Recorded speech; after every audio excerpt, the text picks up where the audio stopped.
জলবায়ু পরিবর্তনের ফলে পুরো বিশ্ব এখন হুমকির মুখে। দীর্ঘমেয়াদী বৈশ্বিক জলবায়ু পরিবর্তনজনিত দুর্যোগত সবচেয়ে ঝুঁকিতাহীন দেশটির মধ্যে অন্যতম বাংলাদেশ। জলবায়ু পরিবর্তনের ঝুঁকি মোকাবেলায় বৈশ্বিক সচেতনতা সৃষ্টির পাশাপাশি এই ঝুঁকি মোকাবেলায় জনসচেতনতার কোনো বিকল্প নাই।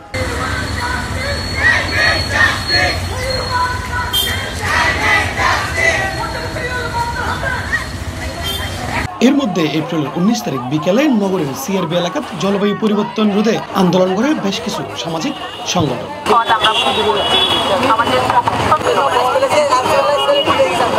তারা হলি Lal Sabuj Society, Eco Network, Brighters, IYCM, BO, SDG Youth Forum, এক টাকার ভিক্ষু। বাংলাদেশে দূষণ মুক্ত করার জন্য আমরা রাস্তায় নেমেছি।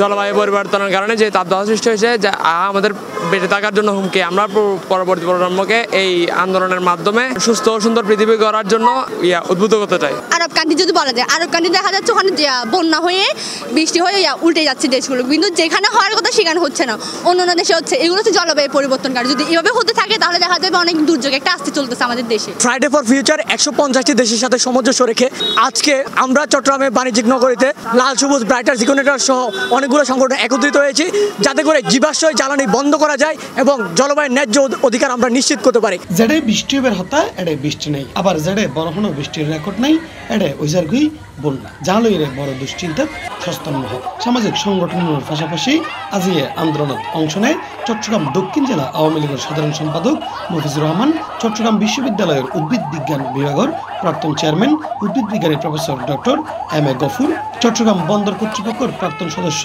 জাফর আলম, পরিবেশ অধিদপ্তর চট্টগ্রামের পরিচালক নাসিম ফারহানা শেখ। জলবায়ু পরিবর্তনের ফলে সারা বিশ্বের এক ধরনের অস্থিরতা দেখা দিয়ে মরুভূমির বৃষ্টি হওয়ার একটা প্রচুর বন্যা, সুনামি দেখা গিয়ে মানুষ মারা যার। আর আনার মতন উন্নত দেশের অবস্থা খুব খারাপ।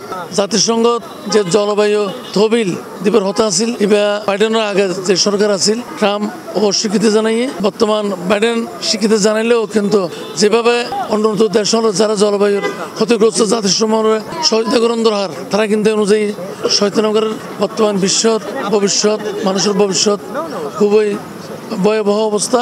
এই ভয়াবহ অবস্থা তুলন ঘটে পেলাই আর একটা প্রয়োজন সমন্বিত উদ্যোগ গ্রহণ করা। যেই জলবায়ু পরিবর্তনের অবস্থা শুরু হয়েছে এবং উন্নত দেশগুলো যেভাবে কার্বন ইমিশন করছে, তাতে আমরা একটু আগে জাফর সাহেব বলেছেন, আমরা তো অনেক বিপদে পড়ব বলে মনে করি। যদি আমরা এতক্ষণ থেকে সতর্ক না হই, আমরা আরও বেশি বিপদে পড়ব বলে মনে হচ্ছে। এখন যেমন আজকে চট্টগ্রামে 37-38 ডিগ্রি সেলসিয়াস তাপমাত্রা, এটা তো চট্টগ্রামে কোনোদিন হয় নাই, বা বাংলাদেশে এত তাপমাত্রা এপ্রিল মাসে আর কোনো সময় উঠে নাই। বাষ্প জ্বালানির এইভাবে বিপর্যয় যে আসবে, এটা কিন্তু কোনো ভবিষ্যৎবাণী না, এটা এখন বাস্তবতা। এবং এই প্রতিদিনই আমরা দেখছি যেখানে বৃষ্টি হওয়ার কথা সেখানে বৃষ্টি হচ্ছে না, এবং আর্টিফিশিয়ালি যেখানে বৃষ্টি করানো হতো সেখানে বৃষ্টিতে সব ডুবে গেছে। বন্যা বৃষ্টিতে 124 মিলিমিটার বৃষ্টি হয়েছে 24 ঘন্টার মধ্যে। এইটা পরিবর্তন যেটা হচ্ছে সেটা মূলত জীবাশ্ম জ্বালানির ফলে যে কার্বন ইমিশন হচ্ছে, এবং সেই ইমিশনের সিংহভাগ কিন্তু আমরা করি না, আমরা হচ্ছে ভুক্তভোগী। আমি একটু আগে যেটা বলছিলাম যে আমরা ভুক্তভোগী, কারণ পৃথিবীতে সবচেয়ে বেশি কার্বন ইমিশন করে মাথাপিছু 23 metric ton per person per year, সেটা হচ্ছে আমেরিকা। তারপরে কাছাকাছি করে চায়না, আমরা করি 0.24 metric ton per person per year. তার মানে এটা একেবারে তলানিতে। কিন্তু যখন ক্ষতির কথা আসে, ঘূর্ণিঝড়, জলোচ্ছ্বাস, এগুলোর কথা আসে, তখন কিন্তু আমরা ভুক্তভোগী হচ্ছি। এই জন্যে আমাদের কণ্ঠ সবসময় উচ্ছ্বসিত হতে হবে যে তোমাদের কারণে, তোমাদের এই গ্লোবাল ইকোসিস্টেম একটাই, তোমরা কার্বন ইমিট করছো অনেক বেশি, তোমাদের কারণে আমরা ভুক্তভোগী, আমাদের নিম্নাঞ্চল ডুবে যাচ্ছে, আমাদের জলবায়ু পরিবর্তন ব্যাপক প্রভাব হচ্ছে, এবং এই কারণে তোমাদেরকে আমাদের ফান্ড দেওয়া দরকার। আজকে যে ইট পাথরের শহর আর তৈরি করছি, এর ফলে ভূমিকম্প, জল উচ্ছ্বাস এবং সুনামির মতো বিপর্যয় আর আশঙ্কা করি, এবং সেই সাথে চট্টগ্রামের ধ্বংস করে যদি ফ্লাইওভার এবং ইট পাথরের শহর তৈরি হয়, একদিন প্রকৃতি প্রতিশোধ লইব। এই সম্বন্ধে কিন্তু ফালাইবার কোনো সুযোগ না তাইব। প্রভাবশালী নেচার জার্নালত প্রকাশিত নতুন এক গবেষণায় তারা হয় আবহাওয়ার কারণে 2050 সালের মধ্যে বিশ্বব্যাপী মানুষের আয় 19% কমে যাবার আশঙ্কা আছে।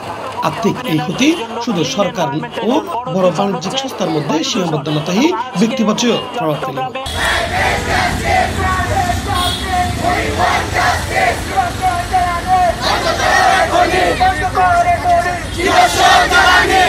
ইফতেখার নতিশন, C+ চট্টগ্রাম।